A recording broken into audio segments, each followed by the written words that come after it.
नमस्कार, मी तथास्तु कॉर्पोरेट इव्हेंट्समधून श्रुती माळी. फारच माझ्या आवडीचा प्रश्न तुम्ही विचारलात. कशी जागरूक ठेवावी त्यासाठी सर आपल्याला एक मंत्र देणार आहेत. तुम्ही तुमचा प्रोफेशनल जर्नीचा प्रवास तर तुम्ही बँकिंग क्षेत्रामध्ये तुम्ही खूप ट्रॅव्हल केलं भारतात आणि भारताच्या बाहेर. त्यातलं तुमचं अविस्मरणीय ठिकाण आणि क्षण. BNF बाम सेंटर इन कॅनडा. अगदीच वयाच्या 18व्या वर्षापासून सुरू केला. एक तुम्ही प्रश्न तो विचारला आहे आत्ताच्या जनरेशनच्या दृष्टीने खूपच मला काय म्हणायचं की मार्गदर्शक आहे. एकदा उद्योजक झालात, कोणती स्टेप आहे की आपण कॉन्स्टंटली आपला बिझनेस ग्रो करू शकतो? मेंटॉरिंगचा कोर्स चालू केला आहे. तो 6 महिन्याचा कोर्स आहे. उद्योजकांनी मेंटॉरिंगचा कोर्स जरूर अटेंड करावा असं मला वाटतं.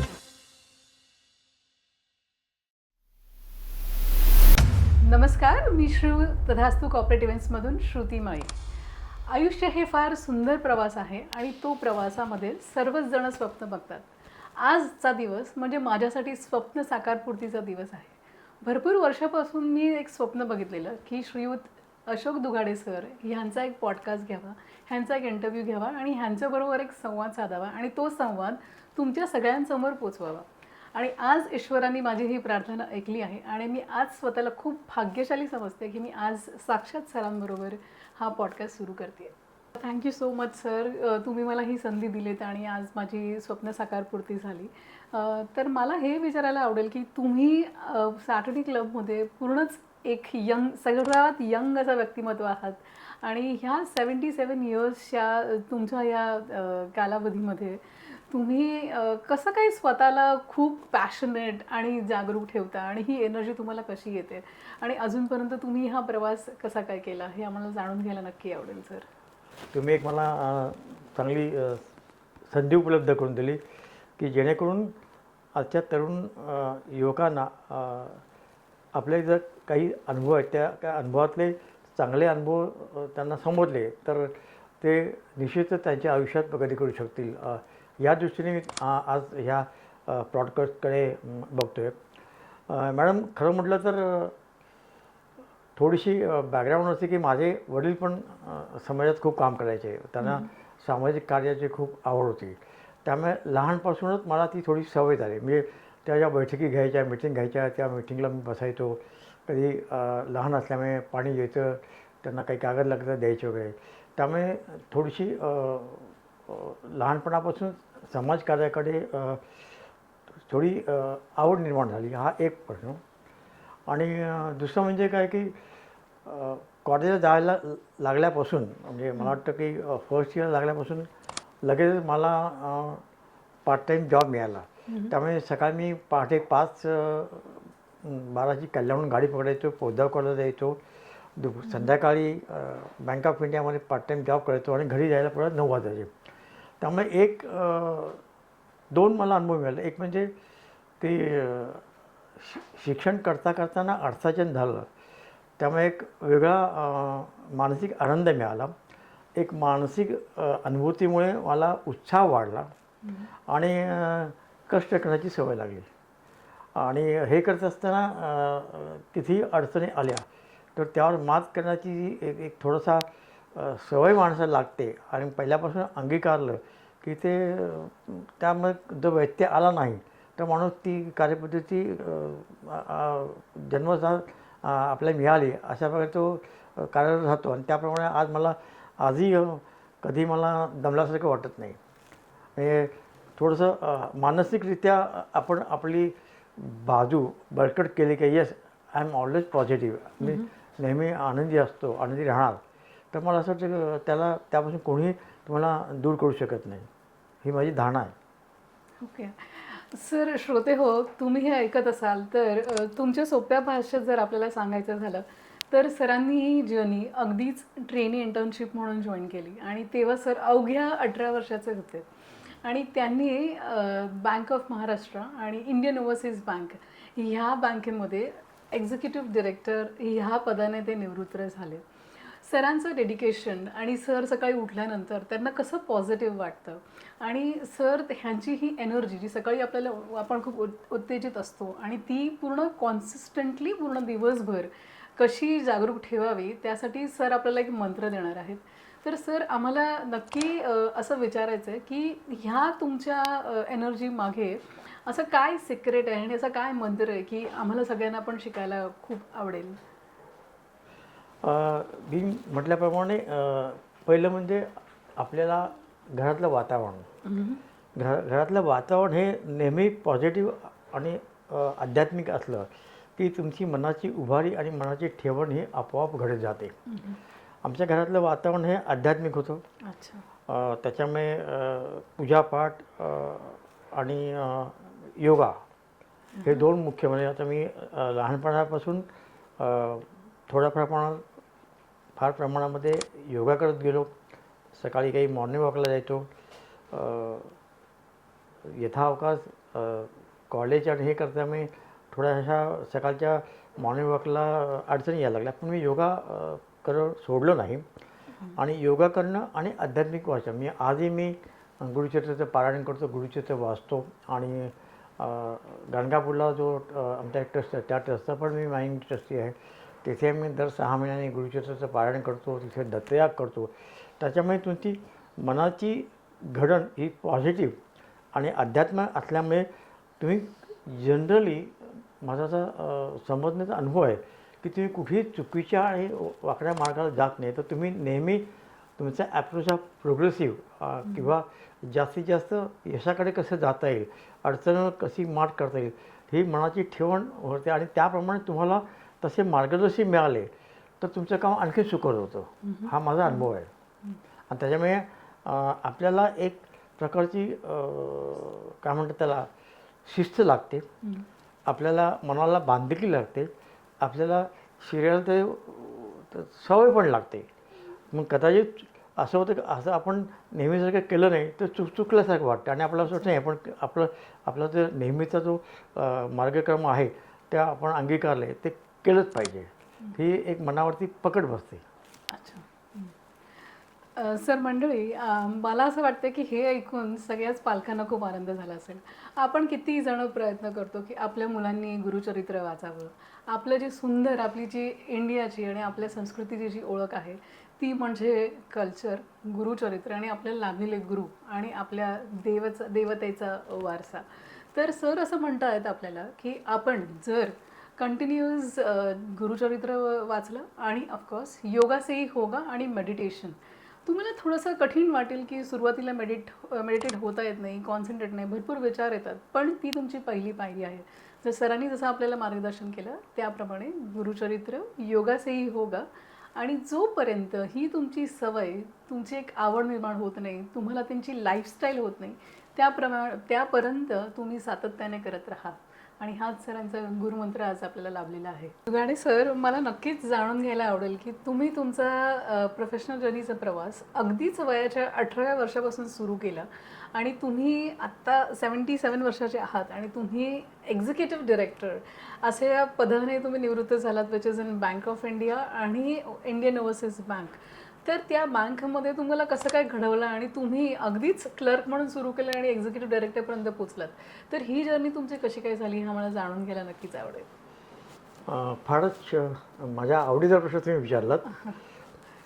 खरं म्हणजे एक छोटासा एखादा प्रसंग माणसाचं आयुष्य कसं घडवतं बदलतं त्याचा एक छोटंसं उदाहरण देतो. मी मला वाटतं 7वी का 8वीत होतो आणि एक कार्यक्रमाला गेलो होतो एका याच्यात. आणि त्या कार्यक्रमामध्ये मी जरा मला छान प्रकारे राहायची सवय, म्हणजे मी आपलं शर्ट पॅन्ट आणि थोडा टाय लावला होता. तर तिथे आलेले पाहुणे जे होते ते एका बँकेत अधिकारी होते. तर ते म्हणाले की अरे मला बघितलं, तर म्हणले हे टाय लावलं आहेस, पण हे टाय लावलं आहेस पण टायची किंमत काय माहिती का? टाय लावण्यासाठी मोठं व्हायला पाहिजे, अभ्यास केला पाहिजे, नोकरीमध्ये चांगलं यश मिळवलं पाहिजे, तर तो टाय शोभून दिसतो. हे कुठेतरी माझ्या मनाला त्या दिवशी लागलं. आणि मग त्यानंतर आपण म्हटलं नाही ठीक आहे, आपल्याला पुढे यशस्वी व्हायचं असेल तर हा आपला गुरुमंत्र आहे. आणि मग मी निश्चित ठेवलं की येस. आणि फॉर्च्युनेटली मला जो यशाचा मार्ग आहे त्याला नियतीने पण सपोर्ट दिला. वडिलांनी मला कॉमर्स लाईनला टाकलं. कॉमर्सला मी पोद्दार कॉलेजला ॲडमिशन घेतली आणि नंतर मला बँक ऑफ इंडियाचा कॉल आला आणि मग तिथे बँकेतनं सुरू झालं. आणि बँकेत काम करताना जे वरिष्ठ अधिकारी आहेत हे तुम्ही लक्षात ठेवा. जर तुम्हाला त्या काम दिलं त्या कामामध्ये आपण इंटरेस्ट दाखवला, काम समजून घेतलं, काम नीट केलं, तर वरचा अधिकारी हा तुम्हाला नेहमी काहीतरी नवीन नवीन शिकवत असतो, नवीन नवीन तुम्हाला काहीतरी अधिकार देतो, नवीन नवीन काहीतरी ॲडिशनल काम देतो की जेणेकरून तुमच्या मधला जो काम करण्याची प्रवृत्ती आणि नॉलेज यात भर टाकण्याचा तुमचा अधिकारी नक्कीच प्रयत्न करत असतो. आणि फॉर्च्युनेटली मला तसे मार्गदर्शक हे तसे लाभले. हे करत असताना मी निश्चित असं शिकलो की बाबा बँकेत काम करत असताना first listen, understand the customer, तो कशासाठी येत आहे, त्याचं कारण काय, what is the cost, analyse the cost and then think positive negative, त्यातले सकारात्मक बाजू बघा, नकारात्मक बाजू बघा आणि मग त्याला काही गाईड कसं करा. Then come to decision making. हा डिसिजन कस्टमरच्या दृष्टीने नकारात्मक असेल तर तुला डायरेक्ट सांगून त्याला न दुखवता त्याला आपलंसं करून बाबा तू हे आलेलं आहे पण हे कसं शक्य होणार नाही, हे शक्य करायचं असतं आपल्याला काय काय करायला पाहिजे ह्याचं मार्गदर्शन आपण दिलं तर तो कस्टमर खुश होतो, तो नाराज होऊन जात नाही, त्याची बँकेवरती त्या इन्स्टिट्यूटची श्रद्धा वाढते आणि तो परत परत येतो आणि मग मी कसं केलं, काय केलं, माझा पुढे कसं जाऊ ही चर्चा करतो. आणि हे जर आपण आनंदाने केलं, एक सामाजिक व्रत म्हणून केलं तर त्या बँकेचाही फायदा होतो, समोरच्या माणसाचा फायदा होतो आणि आपल्यालाही फायदा होतो. कारण आपल्याला काय होतं की लोक आपल्याकडे येतात, लोक आपल्याकडे आल्यानंतर आपली मानसिक जे ते समाधान वृद्धी होते आणि आम्हाला निश्चित असं वाटतं की स्फुरण जडतं की मी असंच केलं पाहिजे, आपण असंच लोकांना केलं पाहिजे, लोकांना गाईड केलं पाहिजे. जेवढं लोक गाईड करतील तेवढे लोक बँकेकडे जास्त येतील, बँकेचा नफा झाला, बँकेची प्रगती झाली तर समोरचा अधिकारी आपल्यावरचा अधिकारी निश्चितच आपल्या कार्याचं मूल्यमापन करतो. आणि मला सांगायला निश्चित आनंद होतो की जेव्हा मला प्रमोशनला मी झालो त्या प्रत्येक वेळेस मला प्रमोशन मिळत गेलं आणि वरची पायरी चढत गेली आणि वरची पायरी गेली ती वरची जबाबदारी आली, जबाबदारी समजून घेऊन जबाबदारी वागलं तर रिझल्ट मिळत गेले. हा बँकेचा इतिहास हा. त्याच्यामुळे ज्या काही कठीण अशा प्रसंगीसुद्धा जर आपण खरोखर त्याचा अभ्यास करून आणि त्याच्या पॉझिटिव्ह निगेटिव्ह विचार करून आपण निर्णय घेतला आणि तो निर्णय जर काय म्हणतात त्याला वेल प्लॅन इम्प्लिमेंट केलं तर यश मिळतं. हा माझा आत्तापर्यंत अनुभव आहे. 100मध्ये 1-2% हे अडचणी येणारच, कारण प्रत्येक गोष्ट आपल्या मनासारखी आणि घडत गेली तर काय शक्यच नसतं. पण त्या अडचणीवर मात करण्याची मानसिक वृत्ती आपल्यात असले तर माणूस यशस्वी होतं. हा मला माझ्या अनुभवात मला शिकायला मिळालं. आणि त्याच्यामुळे ज्या ज्या प्रमोशन्स मिळाले, ज्या नवीन नवीन मला संधी मिळाली, म्हणजे मला सांगायला निश्चित आवडलं की मी मुंबईत काम करत असताना अहमदाबादसारख्या ठिकाणी मला एंटायर गुजरात जो पोरबंदरपासून इकडे आपल्या डहाणूपर्यंत विकायला अशा एवढ्या विस्तीर्ण याच्यात काम करण्याची मला संधी मिळाली. आणि त्या संधीचा मी फायदा घेऊन जसं मी म्हणा की 18 तास सवय तिथे लागली. कारण मी सकाळी निघून लांब लांब प्रवास करतो, तिथल्या मॅनेजरना भेटतो, स्टाफला मीटिंग घ्यायचो, स्टाफला गाईड करायचो. आणि त्याच्यामुळे निश्चितच काय झालं की प्रत्येक वरच्या मी ॲज ए रिजनल हेड आणि तिथले शाखाधिकारी स्टाफमध्ये एक आत्मीयता निर्माण झाली. आणि आत्मीयता निर्माण झाली की काम नेहमीच यशस्वी होतं. हा माझा जो समज नाही तो जो मला अनुभव आहे, हा अनुभवाने मला बँकेमध्ये वरच्या पोस्टवर जाण्यामध्ये याची खूप मदत झाली माझ्या अनुभवाच्या याच्यामध्ये. ओके. सो श्रोतेहो, तुम्ही ऐकलं असेल की वास्तू तथास्तू म्हणते. आणि जर कोणत्याही गोष्टीकडे आपण जर सकारात्मक वृत्तीने पाहिलं आणि सातत्याने त्याच्याबद्दल काम केलं, सरांनी बँकेमधलं काम फक्त काम न बघता त्यांनी असं प्रत्येक आलेल्या व्यक्तीला अतिथी देवो भव ह्या मूल्यांकाने बघितलं आहे. आणि सरांनी एखादा व्यक्ती जेव्हा लोन घ्यायला येतो बँकेकडे तेव्हा त्याची पात्रता आहे नाही आहे तर आपण त्यांना डायरेक्टली नाही म्हणून त्यांना समजून सांगावं की तुम्ही का आम्ही लोन करू शकत नाही किंवा काही. त्यामुळे काय होतं की तुमची एक लॉंग टर्म रिलेशनशिप होते आणि आयुष्यभराचे ऋणानुबंध जुळतात. आणखीन एक नमूद करायचं वाटतं की ते अत्यंत महत्त्वाचं आहे. आपण काम करत असताना ज्या क्षेत्रात आपण काम करतो त्या क्षेत्रातल्या लेटेस्ट घडामोडी, त्यातलं लेटेस्ट नॉलेज हे अक्वायर करणं हे अत्यंत महत्त्वाचं आहे. आणि मला जेव्हा जेव्हा संधी मिळाली त्या वेळी मी ट्रेनिंग कोर्सेस, नवीन कोर्सेस हे जॉईन केले आणि त्याचा अभ्यास केला. म्हणजे master diploma in computer application जेव्हा आय टी सुरू झालं कॉम्प्युटर, त्यावेळेस मी ते 6 महिन्याचा फुल टाईम कोर्स केला. आणि त्याच्यामुळे मला बँकेने लगेच संधी दिली की I was made in charge of I T department. त्यामुळे आय टी क्षेत्रामध्ये सुद्धा आपल्याला शिकायला मिळालं. आणि याच्यामुळे मला आणखीन एक असा फायदा मिळाला की आमच्याकडे क्रेडिट ऑथरायझेशन, क्रेडिट मॉनिटरिंग आणि सिक्युरिटी नीड रिहॅबिलिटेशन हे 3 महत्त्वाचे बँकिंग क्षेत्रामधले डिपार्टमेंट आहेत. ह्या डिपार्टमेंटचा मला जवळून अभ्यास करता आला. काही वेळ मला परदेशामध्ये सुद्धा या ट्रेनिंगसाठी बँकेने पाठवलं. त्याचा मला खूप फायदा झाला. त्याच्यामुळे जेव्हा संधी मिळेल त्या संधीचा आपण रास्त उपयोग केला तर आपल्याला यश हमखास मिळतं असं मला वाटतं.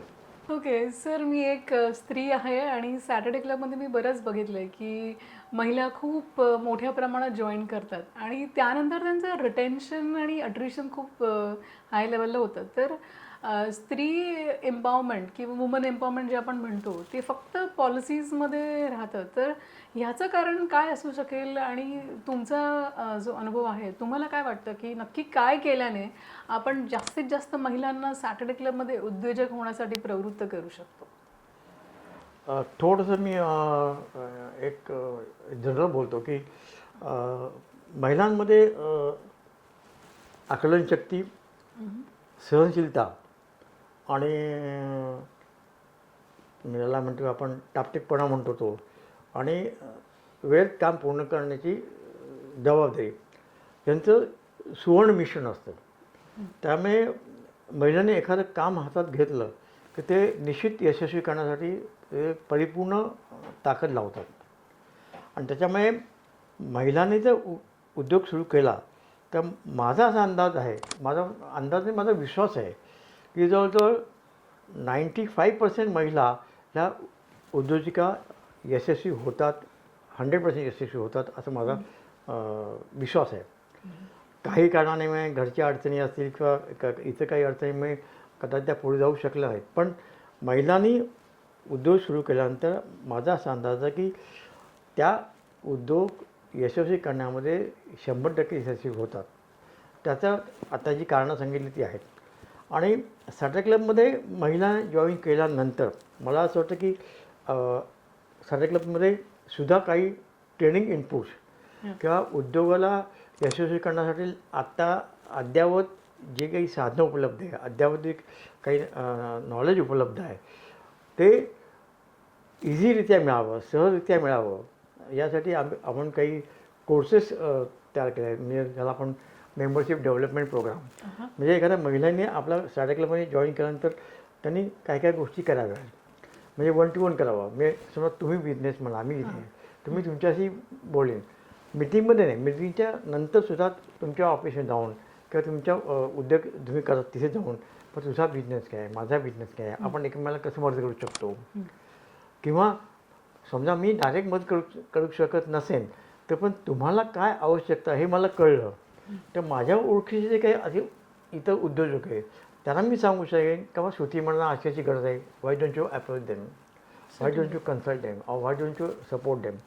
अशा प्रकारचे जे महिला उद्योजक किंवा आमच्या उद्योजक तयार झाल्यानंतर मेंबरशिप डेव्हलपमेंट प्रोग्राममध्ये मेंबर्सची प्रगती कशी व्हावं, मेंबरनी सॅटर्डे क्लबमध्ये आपला उद्योग वाढीसाठी काय प्रयत्न करायचे त्याची संपूर्ण ट्रेनिंग आम्ही या मेंबरशिप डेव्हलपमेंट प्रोग्राम. त्याच्यामध्ये 1 to 1 कसं करावं, 1 to many, एक 5-6 लोकांना ऐकत म्हणून त्यांना आपण आपला बिझनेस कसा समजावायचा, त्यांच्याकडनं आपल्या काय अपेक्षा आहेत किंवा ते काय मदत देऊ इच्छितात याच्यावर सुद्धा आपण डिस्कशन करून त्यातनं सुद्धा आपल्याला खूप प्रकारचं मार्गदर्शन मिळू शकतं. समोरचा माणूससुद्धा काही चांगला हिंट देतो आणि त्या हिंट्स जर त्या महिला उद्योजकांनी विचार घेऊन केला तर त्याचा फायदा झाला आहे हे आम्हाला आपल्याकडे उदाहरण आहे. तसंच त्याप्रमाणे लिडरशिप डेव्हलपमेंट प्रोग्राम म्हणजे उद्योजकांनी ही शिल्पी त्यांनी स्वतःच फक्त काम करत बसला ना तर तो करू शकणार नाही. नक्कीच. कारण महिलेला घरच्या जबाबदाऱ्या असतात, इतर जबाबदाऱ्या असतात.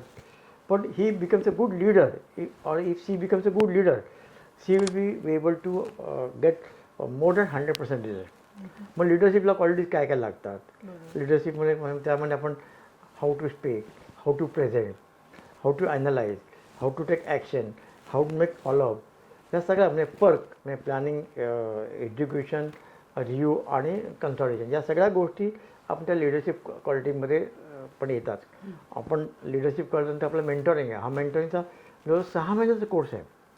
या 6 महिन्याच्या कोर्समध्ये आपण दर महिन्याला सकाळी एक दिवस जो ठराविक असतो त्या दिवशी आपण सकाळी 9 ते 9 पर्यंत बिझनेसच्या संदर्भामध्ये बिझनेसच्या ग्रोथ संदर्भामधले जे जे काही फॅक्टर्स आहेत ते सगळ्या फॅक्टर्सवरती आपण तज्ज्ञ लोकांचं मार्गदर्शन त्यांना देत असतो. आपण काही लोकांना टार्गेट पण ठरवतो की तुम्ही टार्गेट ठरवा. 3 महिन्याचा आपण पिरियड देतो. त्या 3 महिन्यामध्ये आपण एक 7 लोकांचा ग्रुप करतो आणि त्या महिलांना सांगतो की तुमचा ग्रुप आहे, तुमचा एक हा मेंटॉर लीडर आहे आणि तो त्या लीडरशी त्या महिलेला जे टार्गेट त्यांनी ठरवलं असेल. मग एका महिलेने सांगितलं मग ठीक आहे, माझा गेल्या वर्षाचा टर्नओव्हर एवढा आहे, मला ह्या 3 महिन्यामध्ये यशस्वी करायचं आहे. Then mentor will guide her की how to do it, what effort need to be done.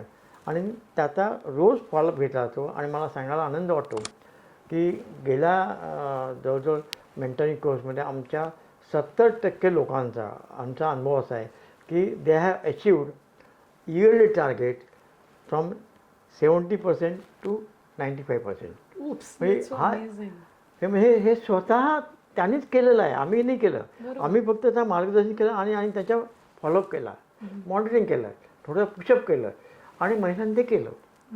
तर हे leadership development programme, membership development programme आणि मेंटरिंग अशा प्रकारचे ट्रेनिंग कोर्सेस आम्ही घेतो.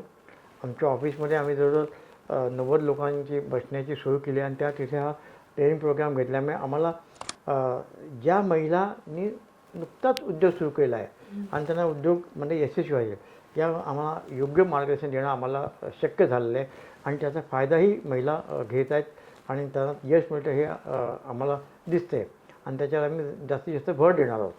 ओके सर, सरांचं असं म्हणणं आहे की सॅटर्डे क्लब हा नुसता एक क्लब नसून तुम्हाला एक गुरु मिळतो, एक आई मिळते आणि एक फॅमिली मिळते. ती फॅमिली तुमचा नक्कीच हात पकडून तुम्हाला सगळ्या गोष्टी अगदी कान पकडून शिकवते. सो गुरुमंत्र असा आहे की जर मी आपल्याच यंग जनरेशनच्या भाषेत सांगेन तर you should keep 3 Ds in mind. First D is dedicate, second D is declare, जे पण तुम्ही चॅलेंज घ्याल जे तुम्हाला MDP आणि LDPमध्ये शिकवलं जातं आणि जे तुमचे मेंटर्स तुम्हाला असाईन होतात ते मेंटर्स तुम्हाला नेहमी सांगत असतात छडी लागे छम छम विद्या येई गम गम. आणि हेच करायचं आहे आणि ते तुम्हाला मेंटरशिप प्रोग्राममध्ये जर तुम्ही अजूनपर्यंत LDP जो मेंबरशिप डेव्हलपमेंट प्रोग्राम आहे, लिडरशिप डेव्हलपमेंट प्रोग्राम आहे आणि मेंटरशिप प्रोग्राम जर तुम्हाला तुमचा बिझनेस मल्टिप्लायमध्ये करायचा असेल तर मेंटरशिप हाच तुमचा एक पर्याय आहे. आणि सरांनी सांगितल्याप्रमाणे इथे मिरॅकल्स झालेत आणि स्त्रियांनी स्वतःच त्यांच्या मल्टीटास्किंग आणि learning should not go out of your subject any time हे प्रूव्ह केलं आहे. आणि सरांनी बऱ्याच आपल्याला स्टोरीज सांगितल्यात की त्याच्यामधून हे साध्य झाले आहे की एक महिलाही एक चांगली उद्योजक होऊ शकते आणि ती स्वतःला प्रूव्ह करू शकते आणि फॅमिलीबरोबर एक उद्योग पण खूप छान प्रकारे करू शकते. सर दुघाणे सर, जसं आपण म्हटलं आहे की आत्ताची जी यंग जनरेशन आहे ती टेक्नोसेवी आहेच. खूप साऱ्या टेक्नॉलॉजीज आहेत आणि त्यांच्याकडे आपल्यापेक्षा जास्त खूप सारे ॲप त्यांना व्यवस्थित हाताळता येतात आणि त्याच्यामध्ये त्यांची प्रगती झाली आहे. पण कोणाला हे विचारलं की तू ग्रॅज्युएशन झाल्यानंतर, इंजिनिअरिंग झाल्यानंतर, MBA झाल्यानंतर काय करणार, तर त्यांचं उत्तर असतं की मी चांगल्या कंपनीमध्ये काम करणार. पण आपण सॅटर्डे क्लबच्या मदतीने असा काही मेंटॉरशिप प्रोग्राम कॉलेजमध्ये जे लास्ट इयरला शिकता येते आणि ते एम्प्लॉयेबल आहेत अवघ्याच 3 किंवा 6 महिन्यामध्ये, असं काही आपल्याकडे प्रोग्राम आहे का आणि आपण त्यांना जास्तीत जास्त बिझनेसकडे कसं आकर्षित करू शकतो आणि आपण त्यांना कसं प्रवृत्त करू शकतो की तू कोणाकडे नोकरी करण्यापेक्षा स्वतःचा बिझनेस उघड आणि स्वतःचंच तू बऱ्याच अजून 10 लोकांना तुझ्या बिझनेसमध्ये जॉब दे. तर असं काही प्रोग्राम असतील तर आम्हाला त्याच्याबद्दल तुम्ही डिटेलिंगमध्ये सांगू शकता का सर? खरंच म्हणजे एक तुम्ही प्रश्न जो विचारला आहे तो म्हणजे आत्ताच्या जनरेशनच्या दृष्टीने खूपच मला काय म्हणायचं की मार्गदर्शक आहे की यातनं काही लोकांनी निश्चितच ह्या आजच्या प्रॉडक्टचा उपयोग घ्यावा असं मला वाटतं. आपण म्हटल्याप्रमाणे नवीन जनरेशन आहे, ती उत्साही आहे, त्यांचा उत्साह दांडगा आहे, नवीन काहीतरी सतत शिकण्याची इच्छा आहे, ॲक्शन ओरिएंटेड आहेत आणि ॲक्शन ओरिएंटेड असल्यानंतर नॅचरली रिझल्ट ओरिएंटेड आहे. त्यांनी ॲक्शन घेतली की त्यांना लगेच रिझल्ट लागतं. त्यांना थोडासा संयम बाळगणं हे शिकवण्याची आज गरज आहे की बा येस तू ॲक्शन घेतलीस पण थोडासा धीर धर आणि मग धीर धरल्यानंतर पुढची ॲक्शन घे. आणि त्या दृष्टीने मला असं वाटतं की यंग जनरेशननी स्टार्टअपचं म्हणणंच आहे की नोकरी करणारे हात करण्यापेक्षा नोकरी देणारे हात व्हावेत आपले असावेत. हा आमचा दृष्टिकोन आहे आणि त्या दृष्टीने आमचा नेहमीच प्रयत्न असतो की all youngsters to start business. जर बिझनेस वाढलं एक्झम्पशन आहे, कन्झम्पशन वाढणार आहे, कन्झम्पशन वाढली की डिमांड वाढणार आहे, डिमांड वाढली की मॅन्युफॅक्चरिंग ॲक्टिव्हिटीज सर्व्हिस ॲक्टिव्हिटी याची ग्रोथ होणार आहे आणि ग्रोथ वाढली की एम्प्लॉयमेंट वाढणार आहे, एम्प्लॉयमेंट वाढली की परत इन्कम वाढणार आहे. हे विशेष सर्कल आहे. त्याच्यामुळे आज यंगस्टर्सना आपण योग्य मार्गदर्शन करून त्यांना बिझनेस ओरिएंटेशन केलं तर मला असं वाटतं की आज आपण भारताची जी इकॉनॉमिक आपण पाचवी आहोत. मला असं वाटतं आपण वी आर रिचिंग फोर्थ. मला वाटतं या थोड्या दिवसाची घोषणा पण होण्याची शक्यता आहे. आणि आपण ओरिजिनल प्लॅनमध्ये 2047 साली असं ठरवलं की आपण विल बी थर्ड. मला असं वाटतं next 5 years will be third largest economy in the world. आणि हे साध्य होण्याची कुवत आमच्या युवकांमध्ये आहे, यंग जनरेशनमध्ये आहे, निश्चित आहे. तर त्या दृष्टीने साडे क्लब काय करतं तर आमच्याकडे यंग एंटरप्रिन्युअर सेल आहे. त्या यंग एंटरप्रिन्युअर सेलने आम्ही निळ्या कॉलेजेसशी MOU केलं आहे की आम्ही त्यांच्या कॉलेजमध्ये जातो आणि त्यांच्या 3rd किंवा 4th इयरला जे विद्यार्थी आहेत त्यांच्यासाठी आम्ही त्यांच्या कॉलेजमध्ये एक 2 तासाचं 3 तासाचं लेक्चरचा कार्यक्रम ठेवतो. जे यशस्वी उद्योजक आहेत त्यांची मुलाखत त्यांना घेतो. त्यामुळे शून्यामधनं काही नसताना मी आज करोडोपती कसा झालो, मी आज कसा यातून पोहोचलो त्याचं जिवंत उदाहरण ज्या विद्यार्थ्यांना कळतं त्या विद्यार्थी इतक्या आकर्षित होतात की आमची सभा जमल्यानंतर लोक थांबतात आणि विचारतात, आम्हाला विचारतात काय करते, कसं झालं, काय केलं. आणि त्या दृष्टीने आमचे MOU चालू आहेत. आम्ही हे घेतलं आणि आम्ही याच्या अगोदरही एक असा 6 महिन्याचा कोर्स केला की त्या 6 महिन्यामध्ये आम्ही कॉलेजच्या विद्यार्थ्यांना सकाळी साधारणतः एक 10 ते दुपारी 1 वाजेपर्यंत बोलून त्यांना उद्योजकासंदर्भामध्ये निर्णयाने माहिती की उद्योग कसा सुरू करावा, उद्योग सुरू करताना काय काय गोष्टी बघायला लागतील, आपल्याला काय काय गोष्टीची आवश्यकता आहे, आपण आपलं शिक्षणाचा कल उद्योग वाढीसाठी कसा वापरला पाहिजे, काय शिकलं पाहिजे. म्हणजे तुम्हाला लिडरशिप पाहिजे, ब्रँडिंग पाहिजे, मार्केटिंग पाहिजे, तुम्हाला थोडंसं अकाउंटिंगचे नॉलेज पाहिजे. ही जी काही अंग आहेत त्याचं दुसरी नॉलेज दिलं की त्या माणसाला तो तयार होतो की येस म्हणजे मला आव्हान आहेत. पण त्याचबरोबर त्याच वेळेस त्या 6 महिन्या कोर्समध्ये आम्ही जवळ 2 ते 3 उद्योजक असे आणतो की जे शून्यातनं वरती आले आणि त्याच्यामध्ये मॅन्युफॅक्चरिंग असतो, एखादा CA असेल, एखादा ॲडव्होकेट असेल, एखादा ट्रेडर असेल. म्हणजे जे विविध उद्योजक आहेत त्या विविध उद्योजकाचं प्रत्यक्ष अनुभव जेव्हा आम्ही ह्या विद्यार्थ्यांना देतो त्याचा अनुभवाला मग असा आला की त्या विद्यार्थ्याचे जवळजवळ म्हणजे आमचा तर असा अंदाज आहे की 40 ते 50% विद्यार्थी हे पॉझिटिव्हरित्या रिस्पॉन्स द्यायला लागले. आणि मग पुढे मग त्या कॉलेज स्टुडंटनी त्या पालकांना निश्चितच उद्योजकाच्या दृष्टीने विचारणा केली आणि उद्योजकाला गेलं की त्याच्या पुढचा फॉलोअप झाला नाही. पण आता आम्ही तसा प्रयत्न आमचे साठाकडचे मेंबर्स आहेत त्या मेंबर्सचं ज्या नेक्स्ट पिढी आहे ती पिढी कुठेतरी फॉरेनला जाऊन तिथे स्टे करून तिथे बंगला बांधून गाडी घेऊन राहण्यापेक्षा ती पिढी परत भारतामध्ये आली शिकून आणि ह्या पिढीने आत्ताच्या जनरेशनकडनं पुढे बिझनेस हातात घेतला तर तो चौपटीने पाचपटीने वाढेल असा आमचा विश्वास आहे आणि त्या दृष्टीने आम्ही निश्चितच हा जो आपली मुलं आहेत जे तरुण आहेत जे आता ग्रॅज्युएट होऊन बाहेर पडणार आहेत आपल्या शाळेचे मेंबर त्यासाठी सुद्धा असा प्रयोग करण्याची आमची इच्छा आहे आणि तो यशस्वी करू असा आमचा दृढ विश्वास आहे.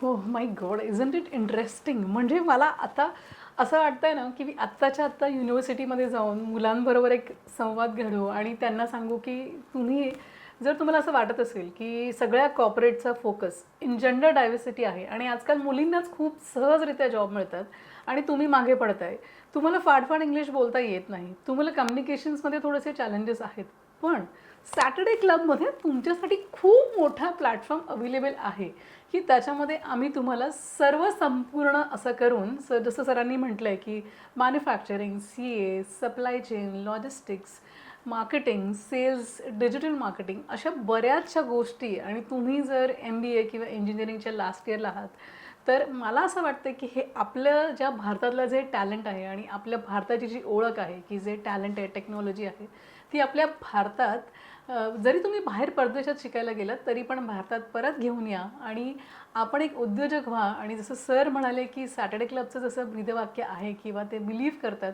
की आपण अजून 10 हात व्हा त्याच्यामध्ये तुम्हाला अजून 10 लोकांना तुम्ही क्षमता ठेवता की त्यांना तुम्ही जॉब देऊ शकता आणि त्यांना एम्प्लॉयबल करू शकता तर का नाही. आणि जर पालक हा व्हिडिओ जर बघत असतील किंवा जर तुम्ही विचार करत असाल की जर मला काही अभ्यासात जमत नाही पण मी बिझनेसमध्ये खूप छान करू शकतो, अगदी कॉलेजच्या प्रोजेक्टमध्ये पण मी खूप पैसे कमवले, तर हाच एक तुम्हाला मार्ग आहे. तुम्ही आत्ताच्या आत्ता यंग एंटरप्रेन्युअर म्हणून आमचा एक सेल आहे त्याला कॉन्टॅक्ट करा आणि आत्ताच्या आत्ता सॅटर्डे क्लब जॉईन करा किंवा ह्याच्याबद्दलची माहिती नक्की शोधा. चला तर मंडळी हे वातावरण थोडंसं खेळकर करूया. How about having a rapid round with sir. Okay come on. Saturday club join केल्यानंतर सगळ्यात पहिलं काय करावं? सॅटर्डे क्लब जॉईन केल्यानंतर पहिलाच तुम्ही मीटिंगला रेग्युलर येणं, 1 to 1 करणं, 1 to many करणं आणि मेंबरशिप डेव्हलप प्रोग्राम आहे हा अटेंड केला की तुम्हाला सॅटर्डे क्लब त्या संपूर्ण वर्षामध्ये तुम्हाला यश कसं मिळवायचं याचं संपूर्ण नॉलेज तुम्हाला अवगत होतं असं मला वाटतं. जेव्हा तुम्हाला वाटेल की मी आता 10 ते 20 लोकांना हायर करू शकतो तेव्हा सॅटर्डे क्लबमध्ये काय करायचं? जर तुम्ही परिपक्व झालात आणि तुम्हाला असं वाटतं की yes I am in a right now position to take a lead, start आणि अटेंड लिडरशिप प्रोग्राम. सर परत तुम्ही तुमच्या बालपणात गेलात तर तुम्हाला काय करायला आवडेल? मला उड्या मारायला आवडेल. ते त्याचं कारण असं आहे की जोपर्यंत तुम्ही उडी मारत नाही तोपर्यंत तुम्ही फॉरवर्ड होऊ शकत नाही. उडी मारली तर पुढे जा. पुढे जाण्यासाठी तुम्हाला निर्णय घेणं आवश्यक आहे आणि निर्णय घेण्यासाठी तुम्हाला धाडस करणं आवश्यक. धाडस करायचं असेल तर उडी मारत पाहिजे. सर तुमचा आवडता रंग? व्हाईट, पांढरा, स्वच्छ. You should be clear in your mind always. Sir तुम्हाला फॉर्मल्स घालायला आवडतं की ट्रेडिशनल ड्रेसेस घालायला आवडतात? मला लेटेस्ट मार्केटमध्ये आलेले जे काही असेल ते घालायला आवडतं. ते घालून मिरवायला सुद्धा आवडतं. म्हणजे आता सुद्धा सरांना मिरवायला आवडतात. हो. किती सुंदर किती सुंदर किती सुंदर. ओके सर तुम्ही बँकिंग क्षेत्रामध्ये तुम्ही खूप ट्रॅव्हल केलं भारतात आणि भारताच्या बाहेर, त्यातलं तुमचं अविस्मरणीय ठिकाण आणि क्षण? भारतामधलं तुम्ही विचारलं तर ताडोबाला जाताना तुम्हाला वाघ आणि जे नॅचरल ब्युटी आहे ना ती इतकी एन्जॉय करायला मिळते की शहरामध्ये असं आपण का राहिलो असं वाटतं आणि ॲटलिस्ट 6 महिन्यात तर एकदा इथे यावं असं वाटतं. आणि भारताच्या बाहेर मला सर्वात जास्त जे आवडलं ते BANF बाम centre in Canada.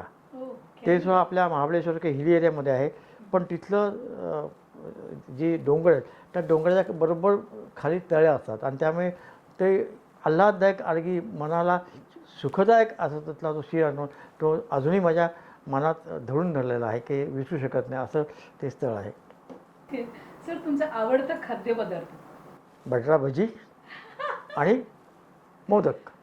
Modak, oh my God, ऐकूनच माझ्या तोंडाला पाणी सुटलं की कधी जाऊन एकदा मोदक खाते. खूप छान. सगळ्यात महत्त्वाचा प्रश्न की तुम्ही एकदा उद्योजक झालात, तुमच्या हाताखाली 10 ते 15 लोक आले, त्याच्यानंतर कोणती स्टेप आहे की आपण कॉन्स्टंटली आपला बिझनेस ग्रो करू शकतो, असा काही प्रोग्राम सॅटर्डे क्लबमधला? जेव्हा आपण ह्या स्टेजला आलं तर ह्या स्टेजला तिथे आपण थांबून चालणार नाही. You have to progress, you have to take additional step. आणि तुम्हाला पुढे जायचं आहे. आणि पुढे जायचं असेल तर आपल्याला सर्वांगीण नॉलेज म्हणून तो जो पाथ आहे, तो पाथ आपल्याला जर स्पष्ट हवा असेल तर सॅटर्डे क्लबनी मेंटॉरिंगचा कोर्स चालू केला आहे. तो 6 महिन्याचा कोर्स आहे. महिन्यातनं एकदा भेटतो आणि आपण टार्गेट देतो आणि ते टार्गेट अचीव करणे हे बंधनकारक होईल नाही तर ते आवडीने करेल अशा प्रकारची शैली आपण त्या निर्माण केली आहे. त्याच्यामुळे उद्योजकांनी मेंटॉरिंगचा कोर्स जरूर अटेंड करावा असं मला वाटतं. ओके सर, एक शेवटचा प्रश्न. जर तुम्ही एक दिवसाचे पंतप्रधान झालात तर तुम्हाला काय करायला आवडेल आपल्या भारतासाठी? आपलं जे शैक्षणिक अभ्यासक्रम आहे हा बिझनेस ओरिएंटेड असावं असं मला वाटतं की ते जर केलं तर आपलं नॅशनल इन्कम वाढणं आणि आपल्याला आपल्या भारताची जी आता इकॉनॉमिक कंडिशनमध्ये आपण जे पाचवे आहोत ते आपण पहिल्या दोनात तरी जायला पाहिजे असं मला वाटतं. ते झालं तर आपला भारताचं ते पर कॅपिटल इन्कम आहे हे जास्तीत जास्त वाढण्याची शक्यता आहे. म्हणजे ज्याला आपण मराठीमध्ये दर डोई उत्पन्न हे कम्पेअर टू अदर कंट्रीज आपलं खूप कमी आहे. ते वाढवणं हे अत्यंत गरजेचं आहे आणि त्या दृष्टीने आपण आपली भूमिका आणि आपला कार्यक्रम आखला पाहिजे असं मला वाटतं. Excellent sir. आणि तुमच्या फॅमिलीबद्दल की तुमच्या फॅमिली जर तुम्हाला आता बघत असेल, ते ऐकत असतील, तर असा कोणता सुंदर मेसेज आहे जो तुमच्या मनात भरपूर दिवसापासून आहे आणि तुम्हाला आता ते सांगायला त्यांना आवडेल? त्यांना नेहमी असं वाटतं की पप्पा आपले सतत बाहेर असतात आणि आम्हाला त्यांचा सहवास कमी मिळतो आहे. पण मग त्यांना हेही समजतं की आपले पप्पा जातात ते त्या सहवासामध्ये त्यांना भरपूर काही आनंद मिळतो आणि त्या आनंदामधनं काहीतरी चांगलं होतं आहे याचा आनंद त्यांना मिळाल्यानंतर ते निश्चित समाधानी होतील असं मला वाटतं.